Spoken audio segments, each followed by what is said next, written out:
Can you tell me your first and last name and what group you're with here today? My name's Paul Swortz, and I'm one of the members of the Wall of Veterans here in Portland. And we're here at Floyd Light Park, where, as I understand it, there was some activity that happened last night. There was a riot declared by Portland police. There's a precinct nearby. And why did you decide to show out here today? Well, we decided when we got together less than 2 weeks ago, we were seeing a lot of instances where at the time the federal authorities, but previously the Portland police, were using some fear and intimidation tactics to silence and to try to disperse these protesters. And so we decided to come out for that once the feds cleared out. We spent a few nights at the federal courthouse, and things were kind of quiet. Not completely perfect, and nothing will be in this country. But we decided also we've been out every night for the last 10 days, 11 days. So we took a couple of nights off as a group, and then after seeing last night, we got together and decided we wanted to come down here and just observe and see whether we need to be involved here. We're here, because of Black Lives Matter. That's what got us, out here. We decided that these people are largely here to do that, but we also saw some instances of people who wanted to protest in a different way than we would. And I'm not going to judge anybody's form of protest, but I'm also not going to, pretend I don't want it to be seen that we would, be agreeing with any of the people who are, using random violence and destruction as I don't believe that furthers the Black Lives Matter cause, and we don't want to be part of that. So we support the protesters' right to protest, we know that we're not going to agree with every method of protesting, and sometimes people get out of control. And so we're here to see what needs to be done and whether we have a place in it. So not necessarily condoning all forms of the protests, but here to observe.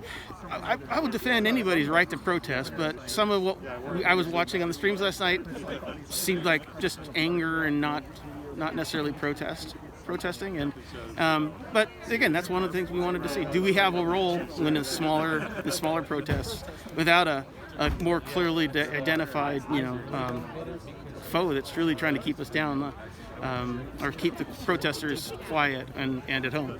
What's your reaction to Portland Police Bureau's tweet from earlier today? I don't know if you saw that. They mentioned about this gathering, and they said that they think violence might occur tonight based on the poster of Floyd Park Gathering Part 2.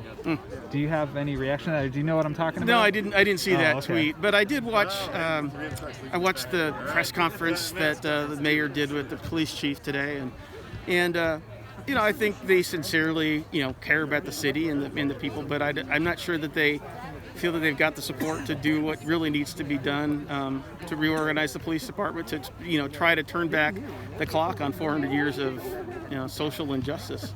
And I don't know. I think maybe they think they have to swing too far. But singles is a great thing to do. Home runs are awesome, but let's make some progress. Let's start it now. Let's keep it going.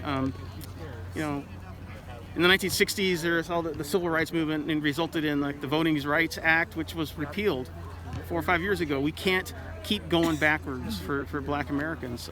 They deserve equal protection under the law. They haven't gotten it for 400 years.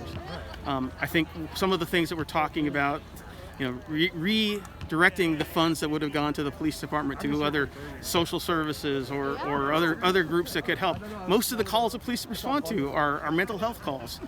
They're not trained mental health people. They're armed people who need to carry guns and have the ability to make life and death decisions on the street. Maybe that's a tier 2, but you don't start with people who are potentially able to use deadly force. If you need them, I want to know that there's somebody there. I don't want them completely gone, but I want them better trained, and I want them to be a follow-on to, intervention teams and de-escalation teams. And, I'd like to see some of those millions of dollars directed to housing and mental health care and medication for the people who really need it. And so I think we could all get together and agree that what we're doing isn't working. And otherwise you wouldn't have all these people out here for 60 plus nights. You wouldn't see homeless camps with hundreds of tents. And I think we just need to all kind of settle down, stop fighting everything, and agree that we got to make some changes. And what a great turn it would be if Portland could not only set an example for the persistence of the people demanding change, but the leadership actually listening to them and taking concrete action and seeing some immediate and lasting changes for the blacks here in Portland. I rambled, but there you go.